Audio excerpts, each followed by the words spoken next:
folks. This is Pastor Mike Hoggard, pastor of Bethel Church in Festus, Missouri, and head of Prophetic Research Ministry with another Watchman video broadcast. The temperature right now inside of our secret broadcasting compound, 85 degrees. I got a little warm in here today, so I'm going to try to work through it. Either hot or cold, doesn't matter. We're going to bring you, we're going to be Watchmen on the wall for you today. Apparently we've had it all wrong. We have had it all wrong for years. You know, we've been reading the Bible trying to find out who God is, and apparently we've got it all wrong. I say that with my tongue firmly planted inside of my cheek because here's a story from WorldNet Daily. Some of you sent me this, and I caught this week. Man honored by Obama says that God is a sinful, homophobic bigot. A man honored by President Obama as a civil rights pioneer has told a Christian ministry leader the God of the Bible is a, quote, sinful, homophobic bigot who needs to repent and seek forgiveness for the pain and suffering which his sinful homophobia has needlessly inflicted upon gay people for the past 4,000 years, unquote. The comments came from Frank Kameny, a longtime activist for homosexual rights, who once famously said bestiality is all right as long as the animal doesn't mind, and the animal rarely does. According to Peter LaBarbera, president of the nonprofit Americans for Truth, Kameny sent an email to his Christian organization a few weeks ago. Kameny, who was dismissed from his federal job as an astronomer in the 1950s because of his homosexuality, told LaBarbera, "You have the whole issue of sin versus vis-a-vis homosexuality on the wrong foot. It is your homophobic God of Leviticus and of the Bible as a whole, himself, herself, itself, themselves, who is the sinner because of homophobia." Now, I want to bring the Bible right into this deal and let me, and by the way, I was looking at his picture a while ago. This guy is quite the old gentleman, I'll say this. And I'll tell you what, when you get that age, you ought to be on your knees begging God for mercy. Because you're fixing, I would tell this Mr. Kameny, you're fixing to go meet the man that you called a sinful homophobic bigot. You're fixing to go meet the God that you call that. Here's what the Bible says. In fact, this guy is living proof of the testimony of the Scriptures. We go to Romans chapter 1, and this is where Paul is talking about guys like this. You know, professing themselves to be wise, they became as fools. But I want us to look at, let's see here. Verse 24, wherefore God also gave them up to uncleanness. Now, get the language here in the Scriptures. God gave them up. God, and we're going to see here later that God turned them over. Now, watch this. Gave them up to uncleanness through the lust of their own hearts, that's this guy here, to dishonor their own bodies between themselves, who changed the truth of God into a lie.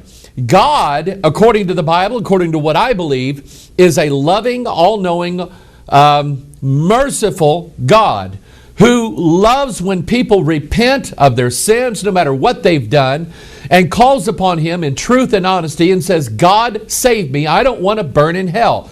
That's the kind of God that we serve. But those who turn their hearts against Him in hatred, and I'll be honest with you, I don't think I've ever, and I'm sure there's people out there, but I don't think I've ever read or heard from the lips of a man the words that this guy spoke.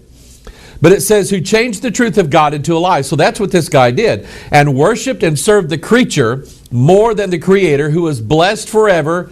Amen. For this cause, God gave them up. There it is again. He gave them up in verse 24. He gave them up here. God gave them up unto vile affections. For even their women did change the natural use into that which is against nature.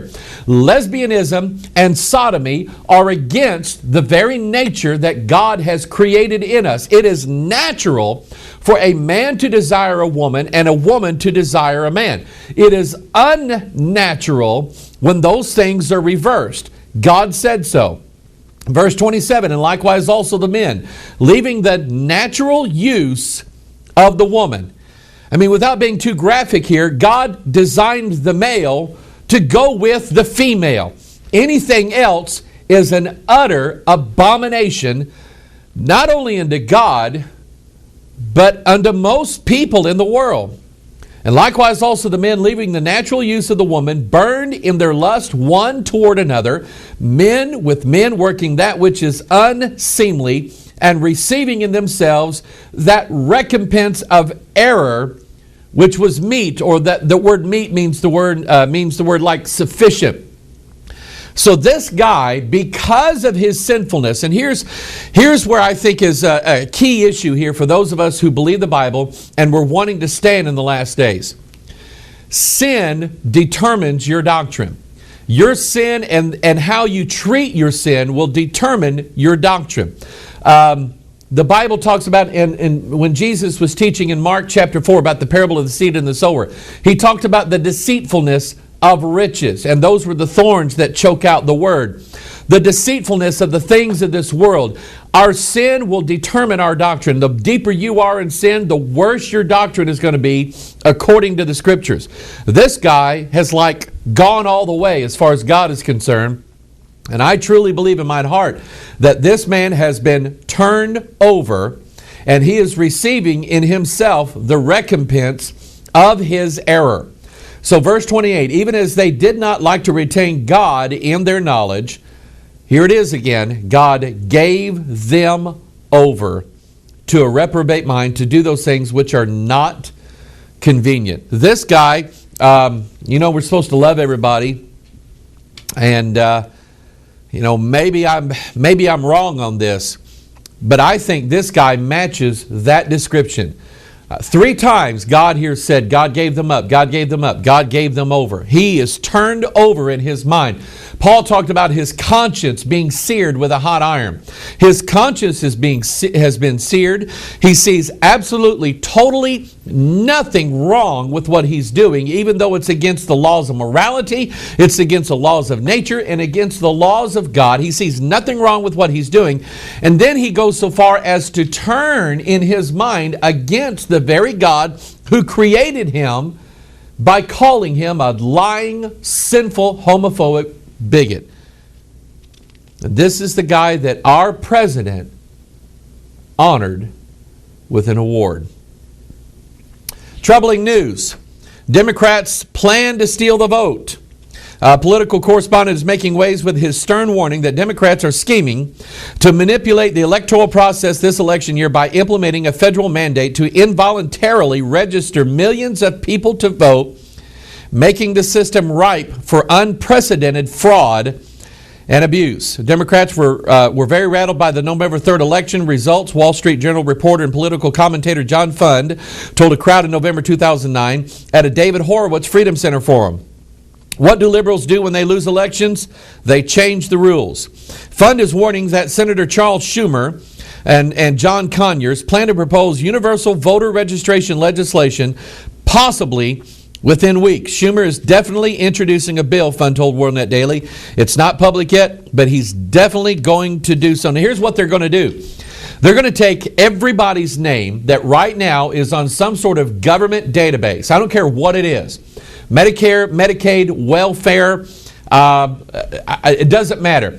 Everybody's name that is in a government-run database, this law, and you can just conceive of something like this, number one, being passed, and number two, you can conceive of something like this really making a lot of American citizens angry at their government.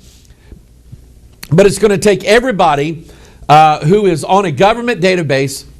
Doesn't matter if they are registered to vote, doesn't matter even if they're legal citizens or legal residents of the United States of America. If their name is on a database, automatically this law will take their name and register them automatically to vote.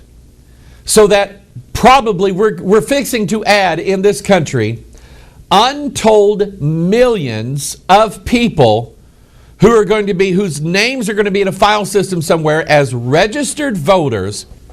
And you can just imagine the fraud. Everything's going to a computerized system now. And they say, well, that's better than paper.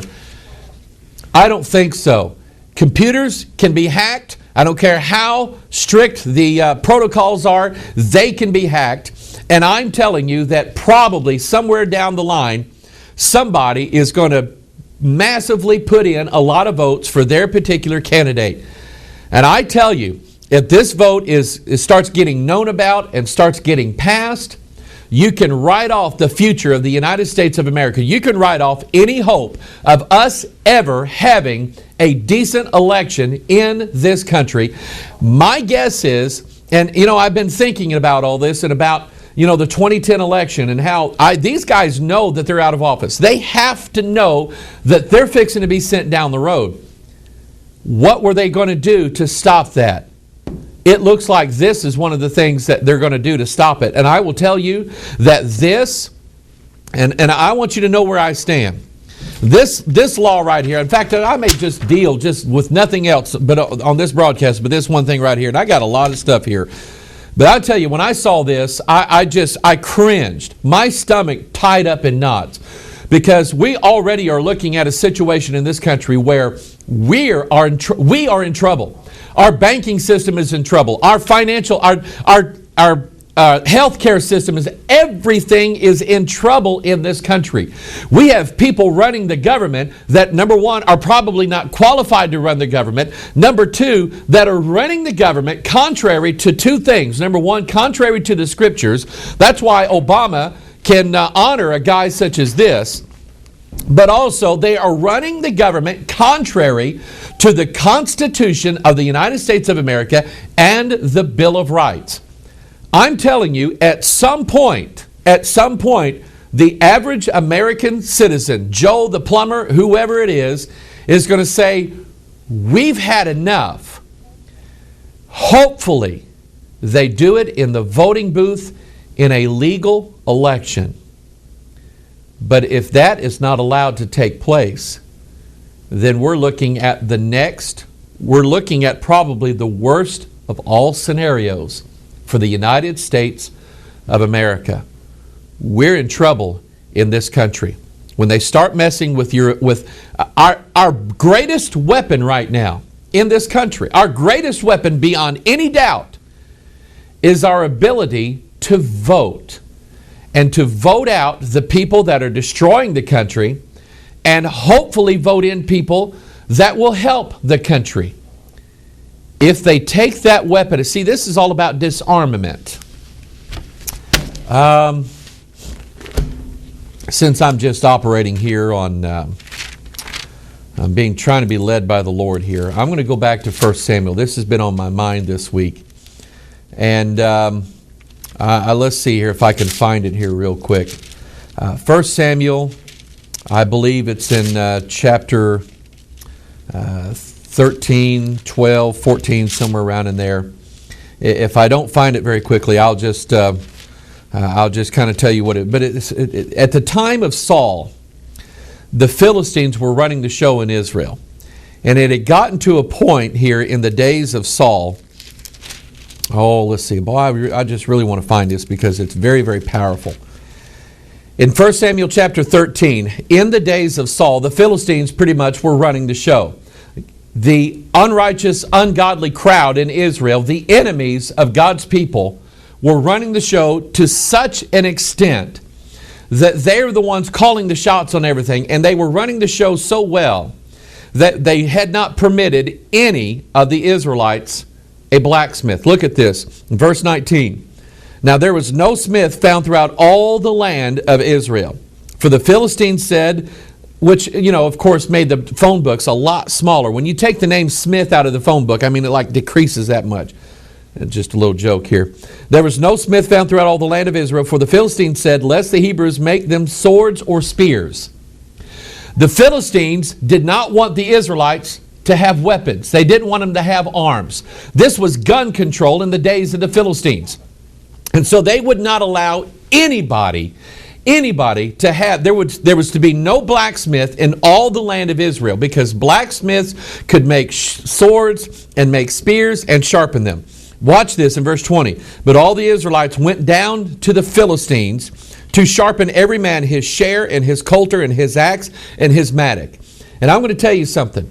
The idea and the philosophy that the government is better off helping us than we can help ourselves, that is why we have gotten ourselves into this condition to begin with. Trade unions civil rights groups, welfare recipients, everybody in this country, most everybody in this country, or the people in, let's say, the big cities, have decided that government has to help them live or they can't live without it. That is not only not the idea that our pilgrim forefathers had in this country, that is totally against the idea. As Americans settled from east to west in this country, they did so by and large without government help and government aid. They said, we don't need the government to do this, we don't need the government to do that. We actually need the government to stay. See, they're moving away from the federal government as they're moving west. That's what they're doing in this country. But here you have a situation now where most people have been hooked on the LSD of government welfare and government programs. And so now we have this mindset, and let's just deal with it with the arms issue for a minute.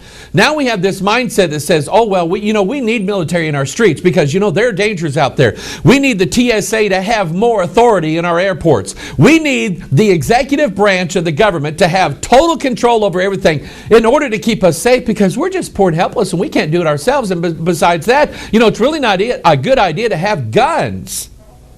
And so in this day here, the Israelites were not able to defend themselves.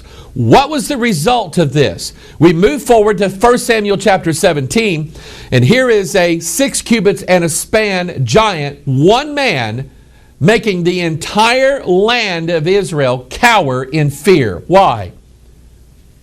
They didn't have any sharp instruments. They did not. In fact, they were not allowed. Let me finish. They had a file for the mattocks and for the coulters and for the forks and for the axes to sharpen the goads. So it came to pass in the day of battle that there was neither sword nor spear found in the hand of any of the people that were with Saul and Jonathan, but with Saul and with Jonathan his son there was found. And the garrison of the Philistines went out to the passage of Michmash. Already to the point now in 1 Samuel chapter 17, I want you to listen to this. God showed me this several years ago. Now the Philistines gathered together their armies to battle, and were gathered together at Shochoh, which belongeth to Judah. I saw that one day, and God said, Mike, the Philistines are trespassing on the land that I gave them. I think it's time that we get rid of the trespassers. I think it's time that we shoo off the people that are in our inheritances. We have things that have been handed down to us. My family, my home, it has been handed down to me. It's a blessing to have the family that I have. And I want to pass the values that I have on to my children so they can hand them down to my grandchildren. By the way, I'm going to be a grandpa in July. And I want my grandchild to be raised in a country where there's freedom and where he is taught to rely upon the Scriptures. But we're living in a situation right now where the Philistines have moved in. They've moved into our home and they're trespassing. They've moved into our churches and they are trespassing. They have moved into the constitutionally ordered structures of our government and they are trespassing. And they shouldn't be there. And how did they get there? We go back here because we find out that the Philistines told us that we couldn't have any swords and we couldn't have any spears. And so I will tell you, no wonder the Obama administration and everybody else is going after your guns to disarm you. Why? Because in the day of battle, and you and I both know it's coming, in the day of battle, we won't be able to defend ourselves and our liberties and our property. They're also taking away the shield, the weapon of the voting ballot in this country. And I tell you, this guy, Chuck Schumer, I can't even stand to look at this guy. I mean, I cannot stand to see that goofy smirk that he has on his face every time he shows up, standing out there behind the congressman in victory over some new communistic, socialistic dictatorship bill that they passed. I said in the other day in our Watchman Pure Bible study that as of right this second, I don't believe that we live in tyranny. I'm going to amend that just a little bit. Somebody sent me something the other day and I read it and I agree with it. Right now, I'm not under a tyrannical government, but the same government that governs over me should govern over unborn babies. Unborn babies in this country live under a tyrannical government that would allow them to be murdered in cold blood with no repercussion whatsoever. That's tyranny.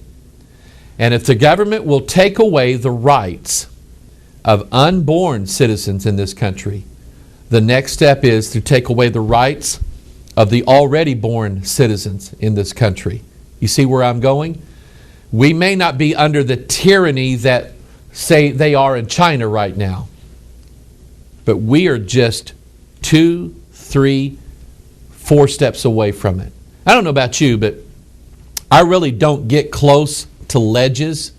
You know what I'm saying? If I'm on top of a building somewhere, or someplace high or something like that, I am thankful for the fence and the barrier that keeps me from going over the edge. And I usually, it's not that I'm afraid. I'm not really afraid of heights. I'm afraid of falling real fast and landing hard. That's what I'm afraid of. But usually if I'm on a situation where there's an edge here and it's unprotected, I won't go there. And I'm telling you that we are close to the edge in this country. I will tell you this for 2 reasons. Number one, as Christians, we ought to watch unto prayer and keep our lives right with God. Number 2, if you're listening to me today and you're not saved, God showed me something today. I was dropping off a prescription at the pharmacy, and God showed me something today that I'm going to try to put in words in a later broadcast or a sermon or something like that. It has to do with the mark of the beast and the blood of Jesus Christ. And this really has nothing to do with DNA. It has everything to do with God's protection in the last days. And I will tell you this, as God had Israel put blood on the doorpost and on the lintel so that as the death angel came by, he was not allowed to go into that house to kill the firstborn children. And I will tell you that you can be right-wing, politically fundamental, conservative, conspiracy theorist, out your wazoo. You can be all of those things, but I will tell you that if you are not saved and do not have the protection of the blood, you will either be killed and burn in hell in the war that's coming, or you will stand in line and take the mark of the beast. I promise you that's what's going to happen. Folks, we are running out of time in this country. The time to take a stand, a prayerful stand, is right now. Get on your knees and get right with God before it's too late. Let's move on. Man, it's just getting worse. The top Obama czar, Cass Sunstein. Here's another guy that when I see his face, I just go, try not to hate people, but man, the things that come out of their mouth. We've already talked about this guy several times on this broadcast. This guy's an idiot. This guy is an idiot appointed by the President of the United States to be a regulatory czar, which means he's the guy that's going to enact. Watch this now, he is an unelected official in this country who is going to enact regulations based upon his whims, based upon his socialistic ideas, rules and regulations that if you and I do not follow them, we'll be punished somehow, some way, because we didn't follow this guy's rules. And so here's what he came up with. In a lengthy academic paper, President Obama's regulatory czar, Cass Sunstein, argued the U.S. government should ban, quote, conspiracy theorizing. Among the beliefs Sunstein would ban is advocating that the theory of global warming is a deliberate fraud. What I'm here to tell you, it's not only a conspiracy theory, it's a conspiracy fact. It is a deliberate fraud, and I'm telling you that the whole idea of global warming is nothing but a United Nations, New World Order power grab over the sovereign land of the United States of America. Man, oh man. Boy, I tell you, I'm constantly, let me just share my heart with you. I've got so much to do today. I don't know. I don't know if I'll get through it or not.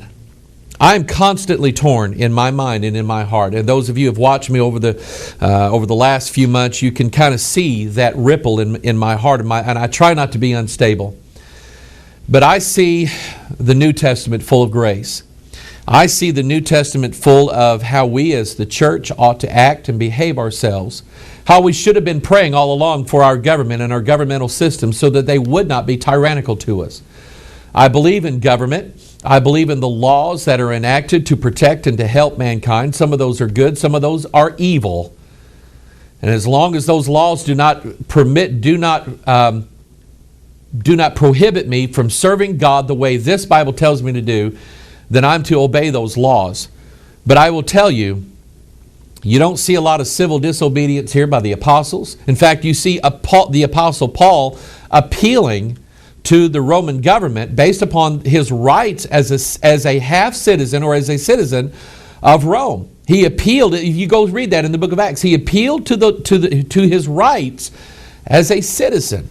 Okay? Now, when they led Paul away to cut his head off, I don't see him with a patriot movement shooting all the Roman soldiers. I don't see that.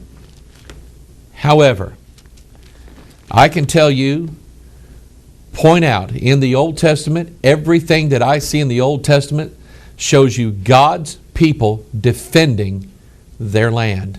They defended their land. I know that there has to be an agreement in the Bible on all things. Pray for me, pray for this ministry, that we reach the biblical conclusion of how we're supposed to be in these days. I don't want to get it wrong, and I don't want to be on the wrong side. But anyway, Sunstein also recommended the government send agents, listen to this guy, send agents to infiltrate extremists who supply conspiracy theories to disrupt the efforts of the extremists to propagate their theories. I wonder who he's going to send over here. Oh my goodness.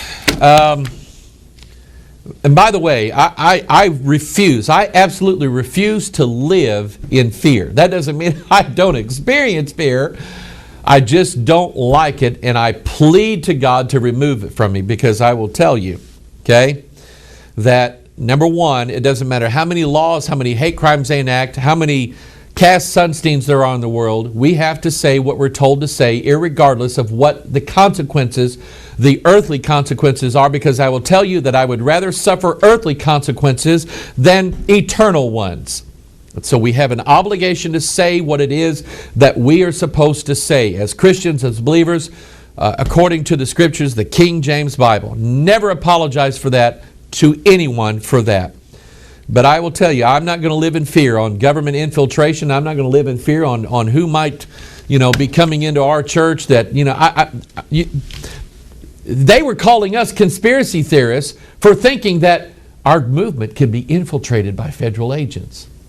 I will tell you that in the days of Timothy McVeigh, while he was in with a group in eastern Oklahoma and northwestern Arkansas, and there's a bunch of groups down in that area that are kind of, okay, I will tell you that while McVeigh was in one of those camps, there were government agents. There was an FBI agent undercover in that camp that knew about what he was planning on doing. Some say that he was fostering it. I don't know that. I'm telling you, they were infiltrating there. They may infiltrate our church. They may infiltrate your church. But I will tell you, I've got a weapon.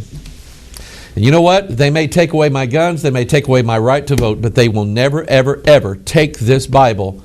They might take it out of my hands. They'll never take it out of my heart. And I'm telling you, they were saying that you conspiracy theorists think that everybody's out to get you. This guy is, and he admits to it. He's out to get us. He is the enemy of those who are trying to stand up and say, this is not right. And we think there's something wrong, and we think there's something going on. And he wants to, this is like the epitome of thought crimes. He wants to ban theories. He wants to ban you from thinking that somebody in the government might be doing something wrong and they're working together with somebody else. That is a conspiracy theory. He wants to ban you from it. In his 2008 Harvard Law paper, Conspiracy Theories, Sunstein and co-author Adrian Vermeule, a Harvard Law professor, asked, what can government do about conspiracy theories? We can readily imagine a series of possible responses. Number one, government might, this is Cass Sunstein talking here. Government might ban conspiracy theorizing. Number two, government might impose some kind of tax, financial or otherwise, on those who disseminate such theories. Now, it's interesting to me that they're calling this a tax. If it were a fine, it would be subject to the laws of this land, which say you cannot impose a fine on someone without due process, which means it has to go in a courtroom. They don't want that in a courtroom, and so that's why they call it a tax. That's why in this health care bill, anybody that doesn't enroll in government health care or do what the government tells them to do on this thing, they will impose not a fine on them, but a tax. If it's called a fine, then they have to go to court, and they don't want this stuff in a courtroom. That's why they call it a tax. I tell you what, I'm stirred up. I had somebody that's working on a church this morning brought in donuts. Should have never done that. I think the donuts I think they went right to my arms here, all right? Here's something, a sideline issue. Obama diverts CIA to spy on polar bears. Despite terrorist attacks against the United States recurring with the Fort Hood shooting and the December underwear bomber, President Obama has tasked the CIA with investigating global warming. Obama has resurrected a program formerly canceled by President Bush that shares information with the CIA's spy satellites and other classified sensors with environmental scientists. A program called Measurements of Earth Data for Environmental Analysis, or MEDIA, has already been used by a group of government-chosen scientists to measure Arctic sea ice. The interesting thing about here it is, Obama said, yeah, use our, now we know we can't win the war in Afghanistan. And we know that Iran's building nuclear weapons, and we know that we have enemies all over the world, and their camps are being built in Sudan and Yemen and Nigeria and all this stuff. But we need to find out whether or not the polar bears are fanning themselves. Stupid, absolutely stupid stuff. But here's the interesting thing I found out. They call it Medea. Here's a picture of Medea. You know who Medea is?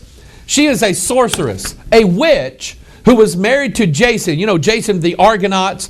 And Jason was given these 3 tasks to do. I don't remember what they were. But he went to Medea. Watch this now. He goes to Medea to have her help him fulfill the tasks. So this is a picture. Medea is a picture of Jezebel. Remember, the spirit of Jezebel has a job to do. Her job is, she is responsible for the transfer of biblical authority, going from one place to another. So God's kingdom being transferred over to the kingdom of the devil. And there's a lot of realms to that, but that's what Jezebel represents. And remember that Jezebel does all this through witchcraft, through sorcery. Through sorcery and witchcraft, she gets what her husband wants. That's who Medea is, and that's what this project is all about. It's about transferring the control of planet Earth from the dominion of mankind that God gave us to the kingdom of the devil in the last days. That's her job. Here's another one. Obama's TSA nominee targets anti-government Christians. Now, this shows up on Prison Planet, and I will tell you that Prison Planet's not my favorite site in the world, but I try to background check some of the things they say. And this one, I'm going to show you this guy. His name is Errol Southers. He's ranting about Christian identity terrorist groups. And so let's read the article, and then I'll show you the video. President Obama's nominee to head the TSA and boss the naked body scanners now being installed at airports across the country says that white Christian anti-government types will be the primary target of suspicion for authorities. Former FBI agent Errol Southers has been under scrutiny following Republican efforts to block his confirmation. After it emerged, Southers had abused his power to run a database check on his ex-wife's new boyfriend.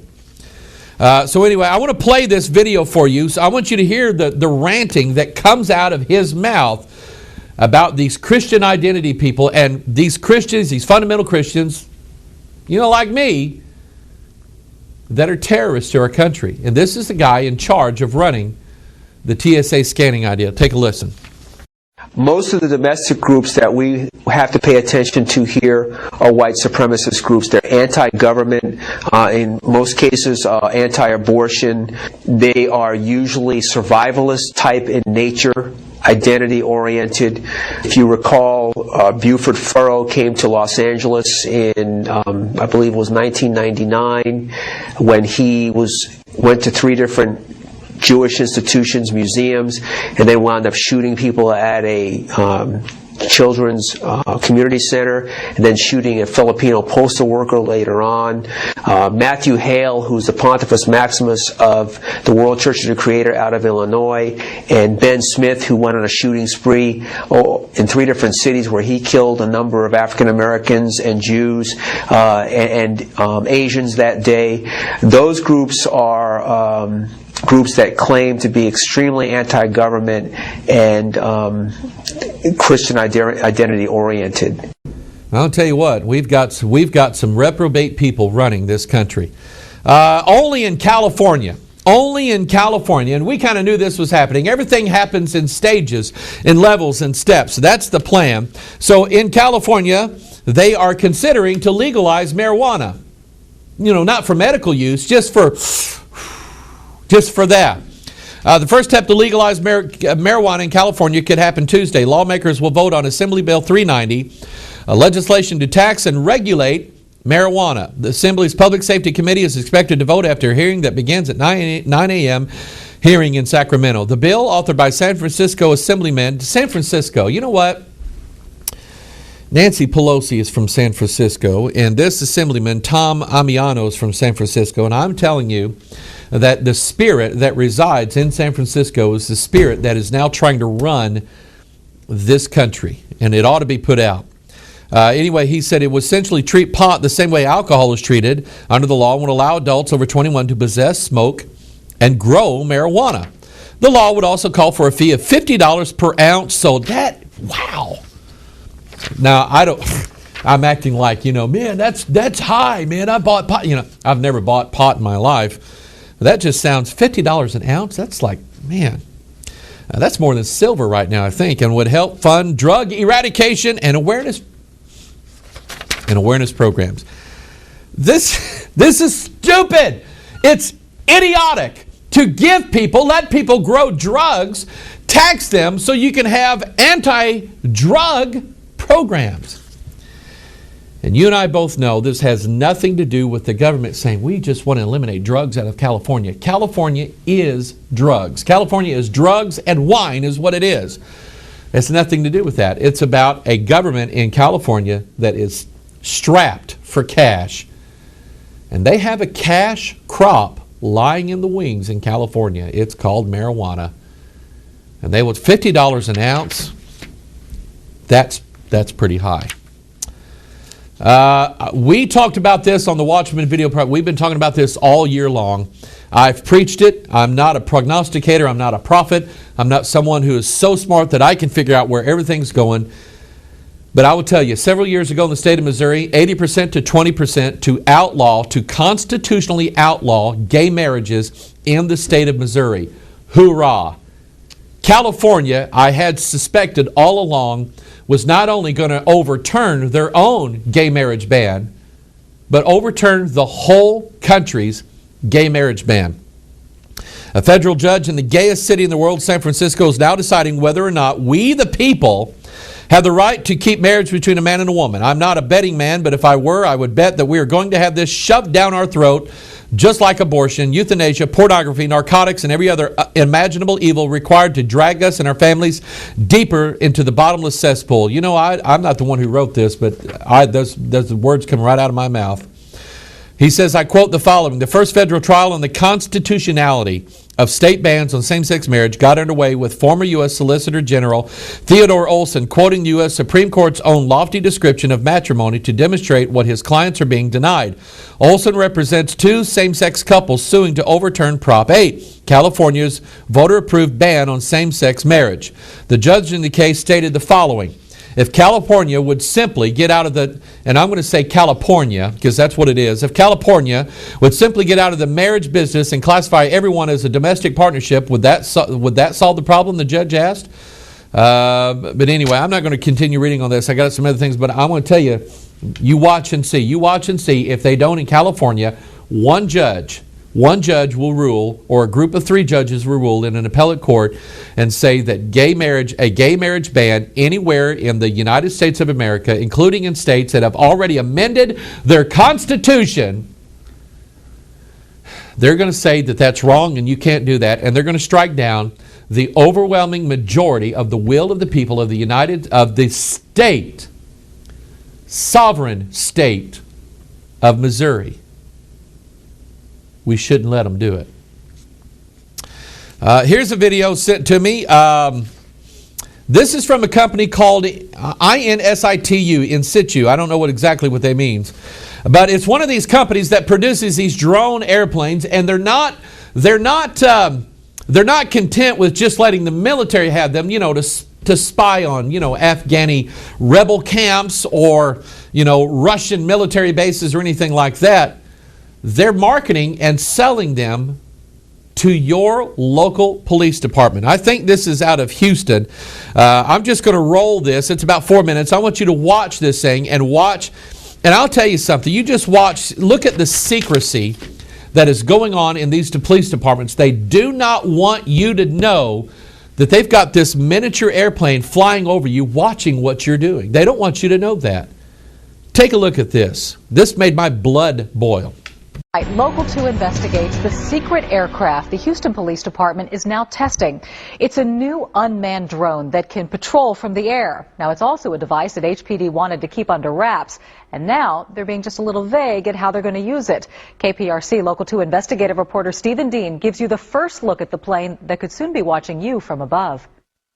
Neighbors accustomed to livestock and wide open land had no idea what to make of all this. Black trucks, satellite dishes, a radar swirling, and a portable launch pad with something covered up.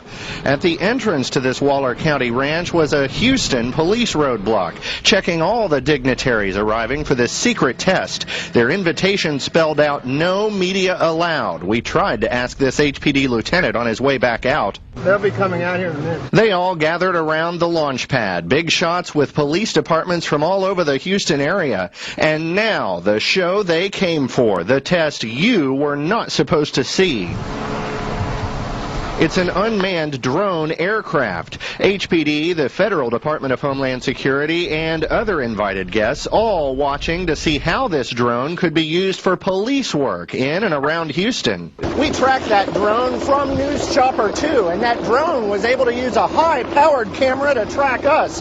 Those cameras can actually look into people's homes or even follow them in moving cars, which raises all sorts of new questions. One issue is going to be law enforcement using this, and when by using these drones are they conducting a search in which they would need probable cause or a warrant.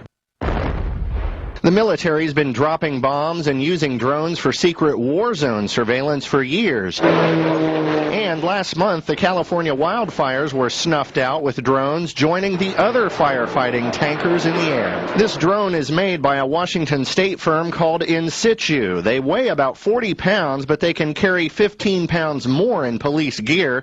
They can stay airborne over Houston 15 to 24 hours without landing. I wasn't ready to publicize this. HPD quickly hustled together a news conference when it realized our cameras were there for the entire secret test. Potential public safety applications include mobility, evacuations, homeland security, search and rescue, as well as tactical. Executive Assistant Chief Martha Montalvo admits that could mean covert police action, but she says it's too early to tell what else HPD will do with the aircraft. Maybe these guys know. We saw many ticket writers from HPD's radar task force, so we asked, are these drones headed for ticketing speeders from the sky? I'm not ruling anything out. Back at the secret test site, police helicopter pilots claimed the entire airspace was restricted. They even threatened our Local 2 Investigates pilot with action from the FAA if we didn't leave. But we checked with FAA several times and there never was a flight restriction. That leaves some to wonder whether the police are now ready to use terrorism fears since 9/11 to push the envelope even further into our private lives. We see that some of these technologies that were being used in the aftermath of 9/11 that we thought were necessary to protect our security in that time are now being used to diminish privacy in other contexts, and that is extremely worrisome. HPD says it'll tackle privacy and illegal search issues later. Headquarters is hoping to begin policing Houston with this new tool in about 7 months, but more test flights are needed. No word yet on when the next flight is planned or whether it'll be treated as a big secret like the one captured by our cameras. Stephen Dean, KPRC Local 2. Nicely done. Now, our investigation isn't over. Tomorrow morning, we look into a past crash of an unmanned craft in another city and what it means as HPD prepares to fly them over our homes and schools. That's tomorrow at 6:50 a.m. And remember, if you've got a story for Local 2 Investigates, call the tip line at 713-223-TIPS or feel free to email local2investigates at click2houston.com. All right. Let's all calm down and relax. Let's situate ourselves a little bit. Let's move forward a little bit. People have been sending me things like this. And, you know, I'll tell you, for years, I've been gathering information on just various things all over the place.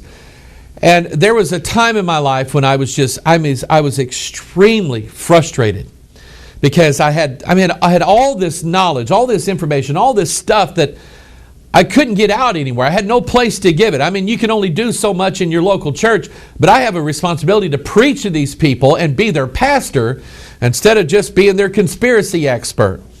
And so I didn't have a venue. Now I have a venue. Now I'm starting to go back through all my old files and I'm going, ooh, yeah, that'll do good. So somebody sent me this and it's really what initiated it. This is St. John the Divine. This is the St. John the Divine Cathedral. I think it's in New York City. And this is an interesting place. Now remember from our video on from our video on the Da Vinci Code, we talked about these Gothic cathedrals that were being built by funded by the Knights Templars, being built by the progenitors of modern Freemasonry, which were the stonemason guilds back in Europe, and how these cathedrals were actually emblems of the female. They were pictures of the woman, the goddess, Mary, Diana, Ashtaroth, Mystery Babylon the Great, the mother of harlots, including the doorways, which was a mandorla, which I won't get into that. But anyway, this is of that same kind of building. It's meant to represent the woman, Mystery Babylon the Great. The interesting thing about this building is it actually has a pyramid with illuminated eye on the top of it.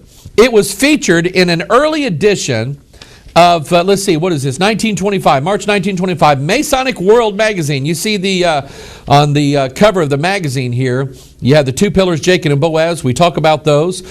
You have on top of those two pillars, remember those two pillars represent the chromosomes where our DNA is stored. Why? Because they're both 23 cubits tall. That's 46. That's the number of chromosomes we have in our cells where our DNA is stored. And here you have the mingling you have a globe of the earth and a globe of the stars on top of that. That is Daniel chapter 2, the fourth kingdom, they shall mingle themselves with the seed of men. That's why you have that there.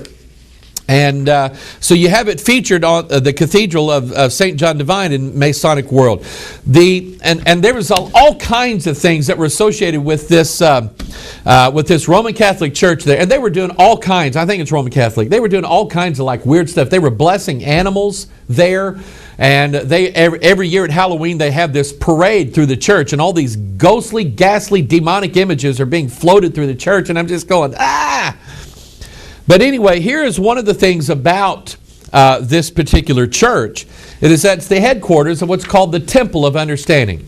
The Temple of Understanding is one of those New Age groups, or New Age, because it rhymes with sewage. It's one of those New Age groups that is going to assist in bringing all the world's religions together so that we can all get along and buddy, so that everybody can get along while they're going to hell. Okay? I mean, no need to fight before they go to hell. Just everybody get along before they go to hell.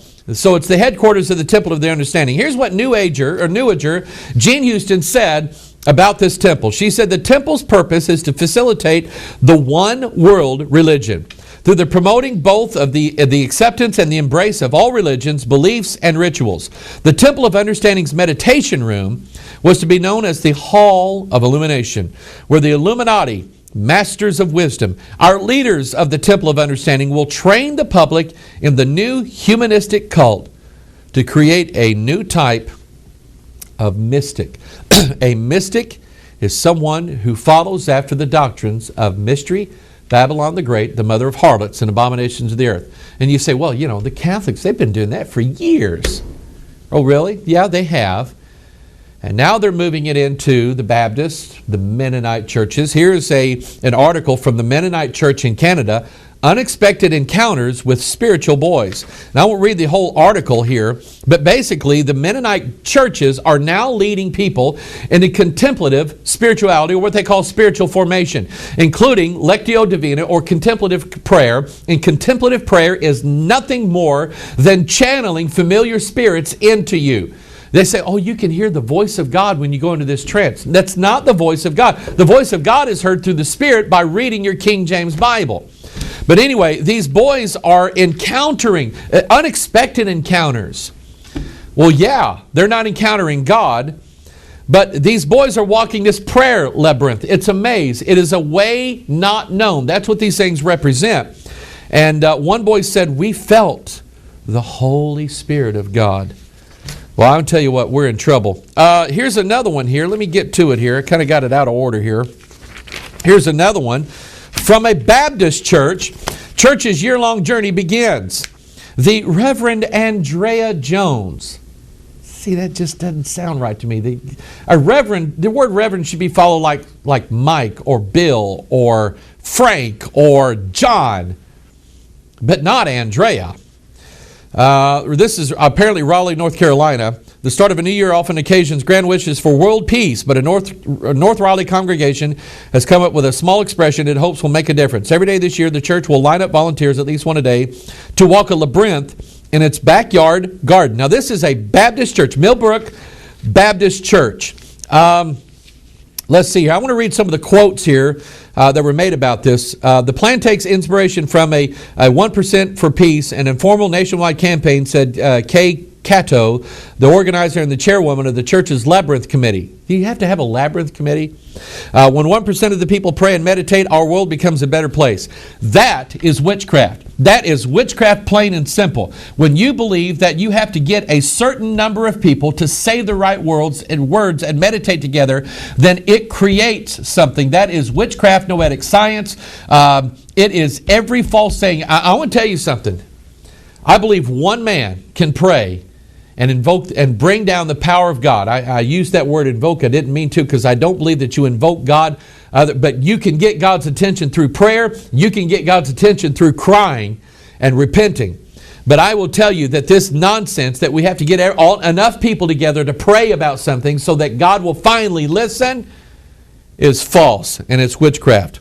Labyrinths have enjoyed a resurgence in popularity since 1991. In San Francisco, here we go again, their Grace Cathedral, an Episcopal church, laid a labyrinth on its sanctuary floor and invited the community to walk it, reviving the ancient form as a spiritual tool for modern times. There are now probably a dozen in the Triangle alone. Oh, let's see here. She said, Jones said, people pray in different ways. For some, hands folded and eyes closed is a tool for them. Others are able to find a deeper communion with God, having the full body to pray. You know what she just said? She just said that the way you pray is not, it's very shallow. It's not deep enough. This is a growing movement. Though few Baptist churches have labyrinths, the imprint has grown popular among Roman Catholics, several Protestant denominations. Let's see here. She introduced, I'm just kind of skipping over some things here for time. She introduced us to the labyrinth, and we all said, what? Said Cato, the Labyrinth Committee chairwoman. She believed it was a way to be in touch with the physical, spiritual, and emotional parts of the self. And then she goes down to say, in ancient times, the labyrinth was used as a substitute for a pilgrimage to Jerusalem. When political upheavals made travel to the United States dangerous, the Roman Catholic Church created 7 pilgrimage cathedrals where people used the labyrinth to make spiritual instead of physical journeys.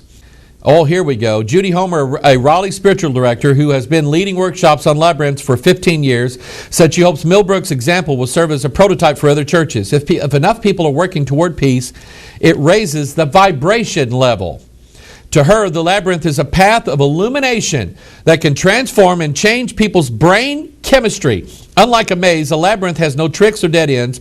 A single path winds from the outside of the circle to its center, shaped like a flower. Man, I tell you what, there's enough occult junk in there.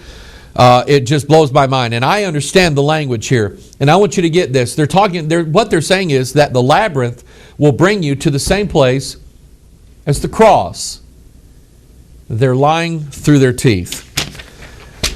Somebody sent me this. You can go to Amazon.com. I don't know where else you can find it. The Fusion 3 Bible. We're talking about fusion things. We've been talking about things that are fusing. Remember, this whole idea is Daniel chapter 2, the fourth kingdom. They shall mingle themselves with the seed of men. That's what the fusion is. The number 3, they were talking about triangles earlier in this thing. And the number 3 is the number for them adding to man's two-strand DNA, which would be a triple helix. Here is something from the Nexus Church. We talked in last week's broadcast that Google had just introduced a phone called the Nexus One. And I told you that the word Nexus is like a gateway between one world and the other world. It's like the connecting point. So the letter X here is important. It represents the yin-yang, the blade and the chalice, the male and the female, the square and compass of Freemasonry, but it also represents the X chromosomes where our DNA is stored. This is the Nexus Church, a church for the city, daring to live out the full adventure of knowing and doing the will of God. Though impact teams made up of Nexus participants or through impact teams made up of Nexus participants and urban missionaries from partner churches, we seek to bring about holistic transformation and empowerment to children, families, and communities. You're invited to join the cause. Here's another one. First Baptist.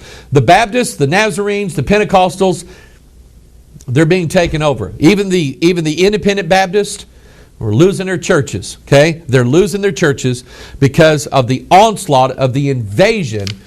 We warned about in our invasion series, Invasions Parts 1 and 2, and followed up by the emerging church, that these things were going to take place. I'm preaching on Sunday morning. We have a visiting preacher here this Sunday morning. We'll have the video for those who are on our watchers list. But we have, I'm preaching a sermon series again on principalities, powers, rulers of darkness, and spiritual wickedness in high places. We are being invaded in this world. Here's First Baptist Church of Greenville, South Carolina, and they have what's called the Nexus Center, cultivating spiritual transformation. And then, of course, we have Nexus Hair Shampoo, a revolution for curls. And I have to leave you with this. Michael down in Florida sent me this. You know, in the NIV, they don't call Lucifer Lucifer. They call him the morning star. Okay? So think about that as you look at the devil's in the details.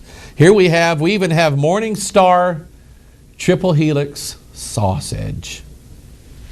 You know, I guess that makes sense because sausage is from pork and pork is an unclean. Yeah, I think I get that. Anyway, appreciate you bearing with me. We need to pray. We need to pray. We need God to watch over us and keep us because we cannot keep ourselves. We need to be busy about the Master's work. If you think that there's somebody that you can warn them. If you can't do it personally, give them one of our DVDs. Show them our watchers brought. Just give them a track. Give them Bible verses. Anything to warn people that we're headed for serious trouble in this world. That's what watchmen are supposed to do. We're not just supposed to watch and say, oh, look, that's neat. Look what's coming over there. We're supposed to watch and blow the trumpet to warn people in the last days. Let's make sure that we warn people that we love first, and then warn people, anybody else. If they won't come, then start warning everybody else. But warn people, our days are drawing short on this earth and in this country. It's time to get right with God right now. Appreciate you. I love you. I believe that you pray for this ministry. I can tell that you do. And you keep doing that. You keep praying for our home church, that God would continue to bless us here and use us here for His glory and not mine. I promise you, I don't want the credit for this. I really don't. So anyway, keep in touch with us. We appreciate everything that you help us do. We appreciate it. You send all the stories.